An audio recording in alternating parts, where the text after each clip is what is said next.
Yo, hey, this shit easy, nigga. Hey, all I'm talking about, nigga, I'm still out here trying to get it.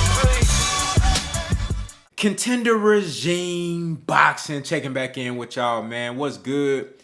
So I wanted to talk about Errol Spence and Danny Garcia pretty much coming to, I don't even want to say an agreement. I want to say more so an understanding as far as mental health, the importance of mental health, what role mental health may or may have not played in Danny Garcia's performance versus Errol Spence and the outcome of that fight. Danny Garcia, after his victory versus Jose Benavidez Jr., he broke down in the post-fight interview in the ring and, really just bared his soul in regard to what he had been going through over the last couple of years, dealing with depression, dealing with anxiety. And he broke down crying, man, and just said, hey, he didn't make any excuses for, he didn't make any excuses for his performance versus Errol Spence or, anything that was dealing with boxing. He was more so speaking from the aspect of being a man and how that impact being a human being, how depression and anxiety impacted him in his everyday life and how it kind of hindered him and, had him down and in the dumps, and talked about how he's still battling that to this day. And you could tell that he was sincere. That's the sentiments that I got. I felt like Danny Garcia was very sincere. I thought that, this was something that was obviously bothering him. Me being a person that had dealt with, depression before, that had dealt with mental illness or mental health issues, just dealing with life, and I don't take that shit lightly. So I could tell that Danny Garcia, like, something was really bothering him, and he was happy that he was able to make it through that shit. No matter how much money you got, no matter what type of success you have in your life, you really don't know what anybody is dealing with. And I could tell that he was genuinely happy and just elated and just kind of relieved and proud of himself that he was able to go through the training camp, fought Errol Spence, go through the training camp for this fight, then come back and get a victory, man. And that's probably a goal that he had, a personal goal that he had for himself. Like, hey, let me see if I can get back into the groove of things. Let me see if I can get back in the mindset of a fighter. Let me see if I can put together a training camp and go out here and put together a dominant victory. And he did just that. So I want to applaud Danny Garcia for speaking out and, really just being vulnerable at that moment, man. And just because it's a lot of people that's going through this shit and they don't talk to nobody about it. Don't nobody really know what they going through. You feel me? So this might trigger, or encourage another person that's dealing with this shit to go get some help, you know what I'm saying? Or find a healthy way to deal with it. So I thought Danny Garcia was sincere, and like I said, I applaud him and salute him for that.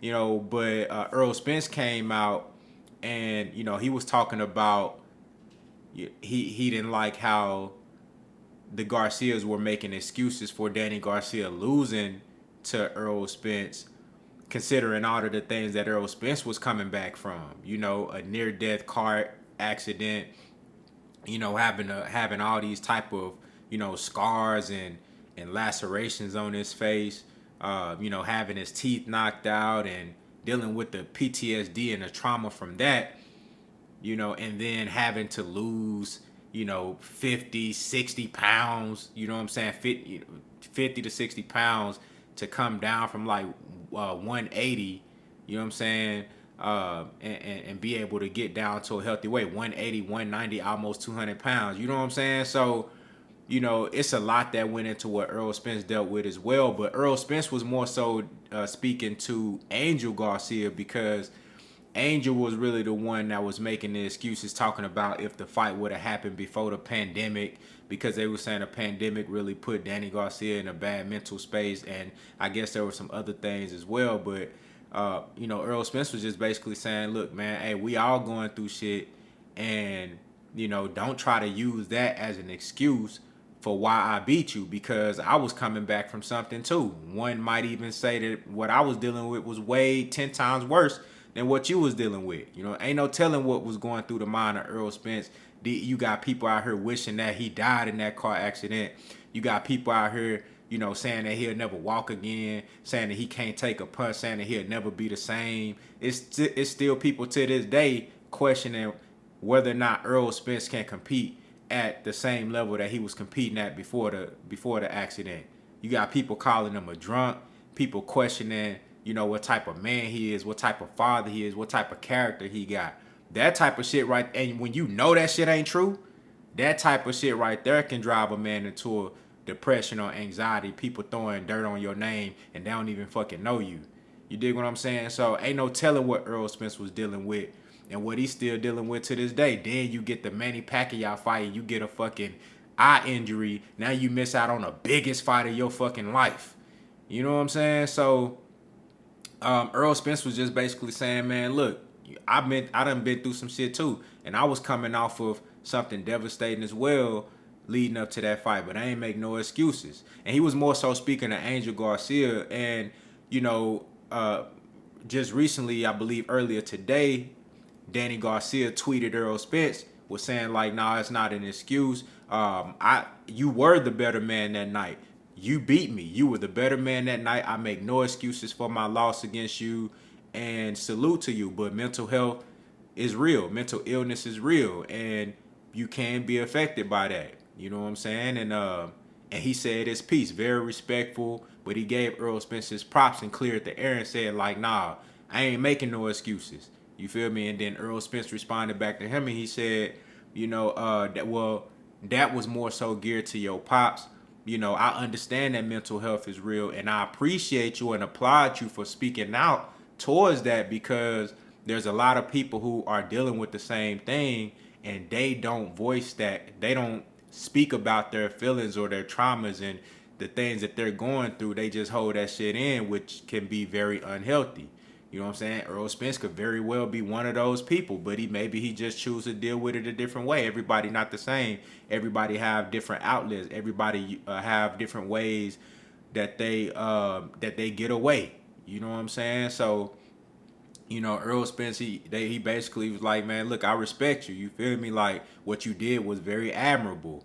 You know what I'm saying? And it's healthy, and it's something that can help other people. So, I thought that was dope to see, man. A beautiful thing, a simple misunderstanding, can have everybody talking and in an uproar and all this different shit. But it's good to see two stand-up guys, two champions, you know what I'm saying, two, top flight athletes, come together, and two guys that are role models, man, come together and make that type of positive example for the people. Like, look, we can have a disagreement, man, on something that's extremely important, but come to a common ground and show everybody like, look, this is a serious issue. You know what I'm saying? And Danny Garcia, like you said, hey man, you was the better man that night. You feel me? He gave his props. He wasn't on no, Danny Garcia, the way Errol Spence was speaking about the situation. Danny Garcia really could have got on some disrespectful shit, but he didn't. He was like, nah, bro, look, it ain't even none of that. You was the better man, and Errol Spence extended that same courtesy and respect. So I thought that was dope, man. I just wanted to speak on this because, like I said, mental health is a real thing, man. It's very important to make sure, that your mental health is up to par, is solid. You know what I'm saying? Checking in with yourself every day. You feel me? Talking good to yourself. You know what I'm saying? Making sure that you taking time for yourself. You know what I'm saying? Making sure your peace is on point, because ain't nothing more important in this world than your peace. If you're not at peace mentally and on the inside, ain't no amount of money gonna change that. You know what I'm saying? Ain't no relationship gonna change that shit. Ain't no type of success gonna change that. If you not at peace from within, ain't shit right. You can't sleep. You know what I'm saying? You ain't gonna be able to function right. You're not gonna be the very best version of yourself every day. You're not gonna be able to perform at your highest level if you're not at peace. So that shit is important. Peace is the number one most important thing in your life, for you to have peace within. When you look in that mirror, to have peace with yourself. and be proud of the motherfucker that you see every day in the mirror. You know what I'm saying? That shit is extremely important. So I thought this was dope, man. This was a real good conversation that needed to be had. And I see that across the content creators, people are having this discussion. You know, it's a conversation. So I just wanted to see what y'all thought about that, man, and say my piece on that. Y'all let me know what y'all think down in the comments, man. Contender regime boxing. I holler at y'all boys, man.